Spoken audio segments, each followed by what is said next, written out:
Pois é, pessoal, hoje foi um dia do Lula recuar. Apesar de ter feito brados, ficar nervoso, achar que manda no negócio todo, o caldo esquentou, Lula tem que voltar atrás e viu, ele sabe que ele não tem força dentro do Congresso Nacional.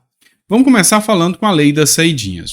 O deputado Paulo Bilinski publicou, mas também está no Antagonista e outros jornais, sobre o recuo do Lula. Esse aqui que ele publicou é do Hora Brasília. Planalto jogará para o STF o veto sobre a PL das saidinhas, para evitar tensões com o Congresso Nacional. O Paulo Bilinski escreveu o seguinte: Lula está tão enfraquecido que não consegue nem convencer sua base a votar com ele. Vai empurrar para o STF. Vamos lá. O PL das saidinhas é um clamor popular. O pessoal tá por aqui, sabe? Não tá aguentando mais esse negócio de bandido solto na rua.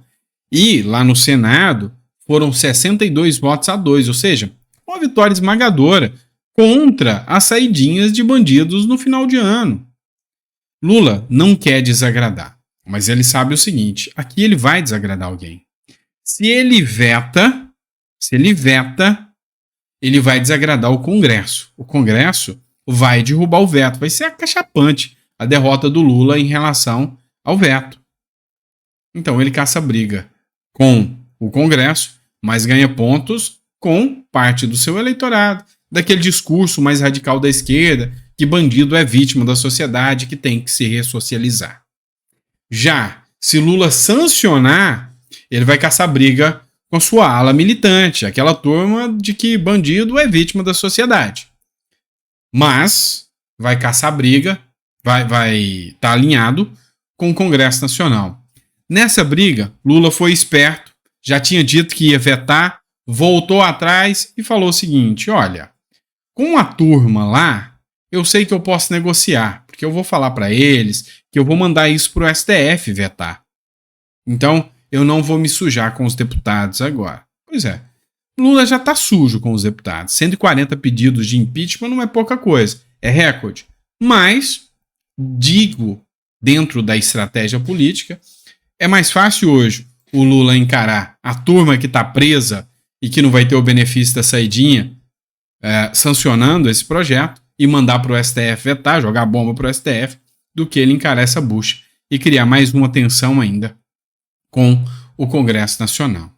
Lula teve com Lira, tentou negociar para ganhar algumas pautas ali, mas dá para perceber que o assunto com Lira não foi tão frutífero quanto o Lula queria. Lula se reuniu com Lira e líderes partidários em meio à crise com o Legislativo. O presidente Lula promove nesta quinta-feira um jantar para o presidente da Câmara, Arthur Lira, e líderes partidários para estancar a crise com o Legislativo e o Executivo.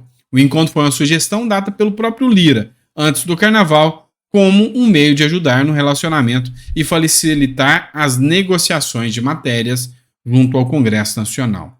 Na minha visão, só vai sair dinheiro, vai espremer e vai sair notas e maços de dinheiro aí dos impostos do brasileiro, porque é isso. É emenda, é cargo de ministério, é isso que vai ser negociado ali. E se Lula soltar, abrir a carteira nossa pro Lira, aí o Lula vai ganhar apoio. É assim que funciona. Não estou falando nenhuma novidade. É assim que o toma lá da cá dentro do Congresso Nacional funciona, vocês sabem disso. O Pacheco também deu um depoimento aqui de que o Lula também recuou sobre o caso da desoneração da folha. Vocês devem lembrar da desoneração da folha. Desoneração da folha é reduzir impostos para alguns setores produtivos. Lula não aceitou ter sido humilhado, porque para mim foi uma humilhação, porque o Lula, o projeto foi aprovado, foi para a mão do Lula, o Lula vetou e foi histórico, foi um destroço. O veto do Lula derrubou assim, em questão de segundos, mostrou que Lula não tinha força. Lula libera um MP, o Lira já falou, esquece, isso aí vai caducar, não vai funcionar, foi só gastar bala à toa. E agora o Lula já viu que não tem força nenhuma para pressionar o Congresso, colocou o rabinho entre as pernas e já falou, não, eu vou deixar a desoneração e não vou tentar manter essa medida provisória não, ou seja, mostrou que ele está fraco. Outro ponto que a gente precisa discutir aqui, um conflito aqui de discurso entre a defesa de Valdemar da Costa Neto e Bolsonaro. Isso desagradou o Bolsonaro, desagradou muito. Matéria do Metrópolis. O Valdemar da Costa Neto furou o voto de silêncio, falou a PF e preocupou a ala bolsonarista. O que aconteceu? Hoje foi um grupo de pessoas que foram depor à Polícia Federal, incluindo o Bolsonaro. E a esquerda? A esquerda já apostava que eles teriam argumentos o suficiente para tentar a prisão de Bolsonaro. Não conseguiram. Mas Bolsonaro e os demais generais, os demais todos ficaram em silêncio. Ninguém falou. Com exceção do Valdemar da Costa Neto. O Valdemar da Costa Neto falou. E isso incomodou bastante. Porque mostra que o Costa Neto quer seguir com uma linha de defesa diferente da de Bolsonaro. A notícia de que Valdemar da Costa Neto contrariou os companheiros de investigação e decidiu falar à Polícia Federal, respondendo às perguntas feitas pelos investigadores a tempos veritatis, aumentou a preocupação entre bolsonaristas sobre a existência de uma estratégia diferente da defesa pelo presidente do PL, na comparação com os demais investigados. Conforme mostrou a coluna, o próprio Bolsonaro tem se incomodado com sinais de que tem lido como indicativo de que Valdemar poderia estar trilhando um caminho próprio para sua defesa, dando as costas para os demais investigados. Isso aqui acende uma linha de investigação.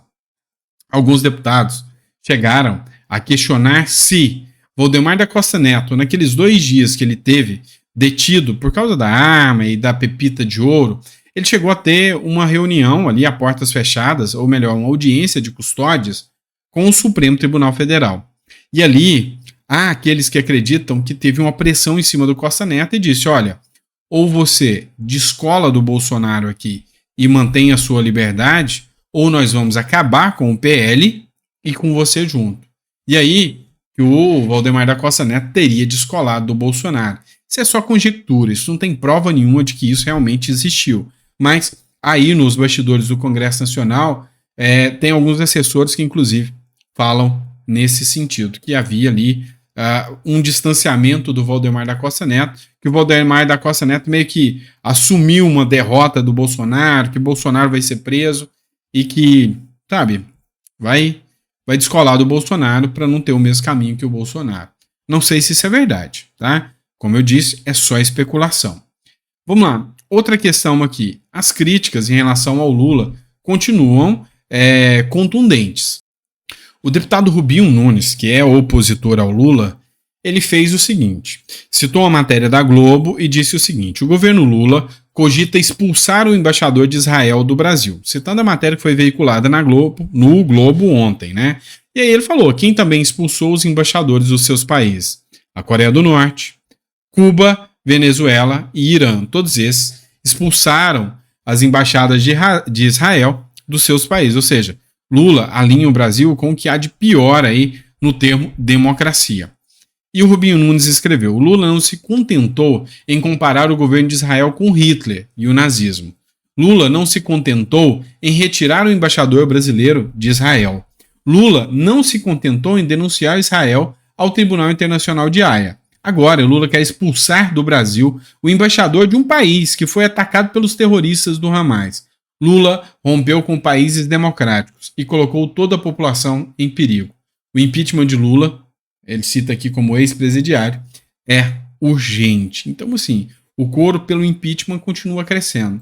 E para piorar a situação do Lula, logo no momento em que o Lula faz ali uma defesa ao povo palestino, é agraciado pelo Hamas com uma nota de parabéns pelo Hamas, é criticado por grande parte do mundo civilizado, pois é, o tiro sai pela culatra.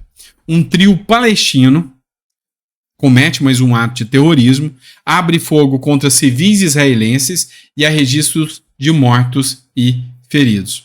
Um cidadão israelense foi morto e outros 11 foram feridos em um ataque terrorista realizado por 3 atiradores palestinos.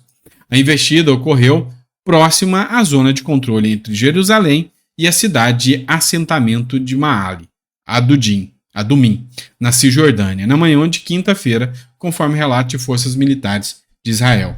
De acordo com a polícia, o trio abriu fogo contra israelenses que estavam engarrafados no trânsito enquanto se dirigiam para Jerusalém, na rodovia Route 1. algumas centenas de metros antes do posto de controle da região próxima à Cisjordânia. Entre as vítimas está uma mulher grávida de 23 anos, listada em estado grave. Todas as vítimas foram levadas para hospitais em Jerusalém. 2 dos atiradores foram mortos a tiros por força de segurança e civis armados no local. Lá em Israel, a população está tendo que andar armada para poder se defender dos ataques terroristas do Hamas e de grupos palestinos. Então aqui foi uma ação de 3 palestinos, provavelmente ligados ao grupo Hamas, que partiram para cima dos israelenses para cometer mais um ato terrorista. O que aqui Lula não teve a boa vontade de dizer é que quem está causando um verdadeiro massacre ao povo palestino não é Israel, é o próprio Hamas, é a existência de Hamas. E olha só para você ter uma noção, o Hamas está pegando os civis usando como escudo humano. Então eles são responsáveis pelo verdadeiro massacre que está acontecendo lá. Eles atacam o povo judeu, se defendem usando o seu próprio povo como escudo, montam as suas bases dentro de agências da ONU, de escolas, de creches, de hospitais, se vestem como civis para ser confundidos e matam os próprios civis que não têm interesse para eles na guerra para utilizar como arma contra Israel. Isso Lula não quer dizer. Isso Lula não quis mencionar. Vamos lá. Vamos pelo menos trazer aqui um ponto aqui sobre a economia agora para vocês. A arrecadação federal soma 280,6 bilhões em janeiro, recorde na história. A arrecadação federal somou 280,64 bilhões em janeiro. Esse foi o maior valor em termos reais, corrigidos pela inflação, para um mês da série histórica iniciada em 1995. Teve uma alta real de 6,67% em relação ao mês de 2023. A Receita Federal divulgou o resultado nesta quinta-feira. Vou lembrar para vocês que os primeiros meses do ano costumam ter um aumento arrecadatório maior. Aqui o grande ponto é de onde vem essa arrecadação, de aumento de impostos ou de aumento da produtividade econômica. Porque é o seguinte, se você cobra menos impostos, mas a economia bombou, é um caso de se comemorar. Por quê? Porque se você cobra menos impostos e a economia estava muito bem, no montante você vai receber mais, você vai ter um superávit e a população vai estar mais rica. Se você aumenta os impostos e a economia retrai, você pode até ter um superávit, mas isso não quer dizer que é bom, quer dizer que você está sangrando a sua população. E aí é lógico, precisa de uma análise mais minuciosa, mas assim, é bem provável que aqui foi o aumento arrecadatório do governo, porque a economia não está tão bem. Voltando ao assunto do Hamas, que está em quase todos os nossos noticiários aqui, né? Em quase todos os nossos editoriais. Funcionários da UNRWA são presos por ligação com o Hamas. O Israel detém 8 funcionários da agência da ONU na faixa de Gaza por atividades terroristas. Vídeos, filmagens mostraram eles atirando e vilipendiando corpos de judeus. E esses são funcionários da agência, da qual o Lula hoje aumenta a doação de recursos, de dinheiro nosso, de brasileiros, para eles. Então, assim, a cada passo, a cada momento, gera um incômodo maior. Quem tá, calado porque precisa ficar calado é o Alckmin. Não tá gostando nada das presepadas que o Lula vem aprontando aqui no nosso país, mas está tendo que ficar caladinho. Ele aceitou esse teatro das tesouras. Matéria do Guilherme Amado, Metrópolis. Alckmin também não gostou de Lula comparar Gaza e o Holocausto. Além de Rodrigo Pacheco, Jacques Wagner e outros aliados que expressaram publicamente não terem gostado da comparação feita por Lula entre o massacre de Israel contra Gaza e o Holocausto, Geraldo Alckmin também não concordou com a frase. Ao contrário dos outros, porém, o descontamento não virá a público. Alckmin segue 100% fiel, ou melhor, adestrado, com a sua decisão de não contrariar Lula publicamente. Alckmin não gostou da decisão do Lula de falar que é comunista e está feliz por ser comunista. Alckmin não gostou dos confrontos e conflitos que Lula vem causando com a Ucrânia, com Israel, mas o Alckmin hoje faz parte do sistema. Resta a ele o silêncio, ficar calado. Senão, ele pode ser taxado como mais um golpista como o Temer. Afinal, qualquer um que se opõe ao Lula hoje é o quê? Golpista. É essa a narrativa da esquerda. Vocês sabem como funciona. Vamos lá. Vamos falar de um projeto interessante agora que a Câmara dos Deputados aprovou. A Câmara aprova projeto que exige certidão negativa de antecedentes para quem trabalha com crianças. Um acerto aqui, tá, pessoal? Bola dentro, hein? A Câmara dos Deputados aprovou na terça-feira o projeto de lei 8035, que exige a apresentação de certidão negativa de antecedentes criminais para profissionais que trabalham com crianças. A proposta segue agora para o Senado Federal. Ou seja, para trabalhar com criança, você tem que ter uma certidão negativa de antecedentes criminais. Isso é mais do que importante. E aqui, vamos ser sinceros, tem que pegar tudo, tá? Desde de antecedentes pelo uso de drogas, tudo, né? Porque cuidar das nossas crianças, você sabe o tipo de gente que vai. Mas assim, achei interessante, achei importante. Vamos lá.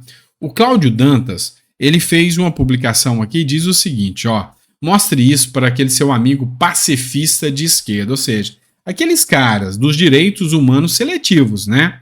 Ele cita uma matéria que trata, né, do Estadão, que trata de Maduro e Venezuela. Matéria que foi publicada em 2019.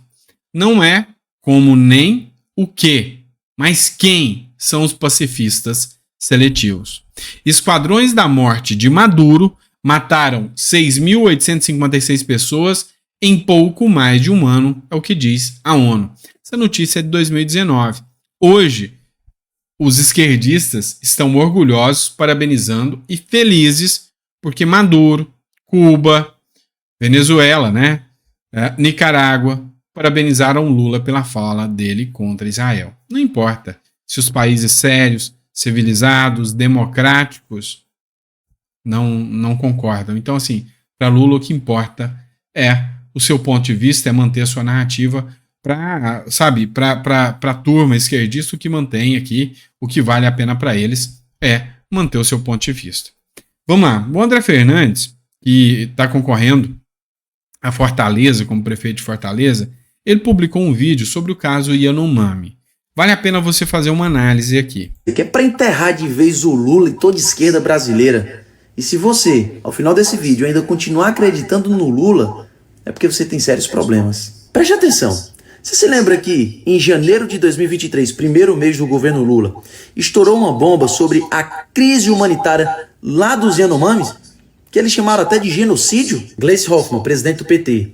Genocídio do povo Yanomami é mais um crime da longa lista de Bolsonaro. Olha lá, janeiro de 2023. André Janones. O que os Yanomami estão passando é fruto de um dos maiores atentados que um governo poderia cometer contra o seu povo. Boulos. Em 1992, o deputado chamado Jair Messias Bolsonaro teve que criar uma lei para revogar a demarcação da terra Yanomami, questionando inclusive se os indícios realmente brasileiros. O massacre que ocorreu em seu governo não foi acaso, foi realização de seu projeto. Humberto Costa, o que aconteceu com o povo Yanomami na gestão de Bolsonaro não tem outro nome, foi genocídio. Randolfo Rodrigues, líder do governo no Congresso. A saúde indígena foi completamente ignorada nos últimos anos.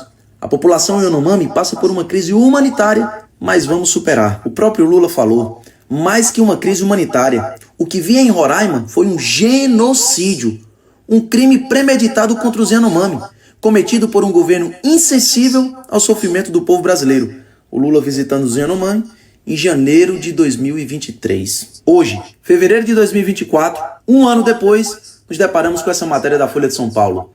Terra Yanomami tem 363 mortes registradas no primeiro ano do governo Lula e supera 2022. Acho que não precisa falar mais nada, né? E aí ele publica aqui, povo Yanomami dispensa comentários. Vocês viram algum artista global fazendo hashtag ou algo sobre isso no Jornal Nacional? Provavelmente não, né? Por isso, querem censurar as redes sociais. Compartilhem esse vídeo para o máximo de pessoas o possível. Pois é, pessoal. Compartilhe aí.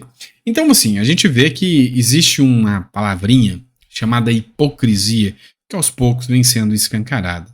Nada melhor que um dia depois do outro para mostrar a verdade. Ou seja, fizeram uma equação midiática em cima do meio ambiente, em cima dos Yanomamis, em cima do povo do Marajó, em cima das pessoas mais pobres, da saúde, da educação, da segurança pública, inclusive em cima de vacinas, né? Que hoje uma ministra do governo Lula vem e fala que as vacinas não são a solução para o caso de dengue, tem que esperar. Pois é um caso que o governo do Distrito Federal anuncia que vai entrar em colapso na saúde por causa dos casos de dengue. Pois é, acho que nada melhor que o tempo para mostrar a verdade, tá certo? Pessoal, obrigado por estar aqui conosco. Eu vejo vocês amanhã, se Papai do Céu permitir, às 9 horas a gente tá aqui com mais um editorial com vocês. Enfim, esperamos trazer boas notícias. Foca, força. Vai acontecer muita coisa. Até dia 25 aí a gente vai fazer a cobertura acompanhando. Então, muito foco. Vamos ver o que está acontecendo aí. E a gente vai sempre estar trazendo as informações para vocês. Tá bom? Obrigado. Fiquem com Deus. Vejo vocês no próximo editorial.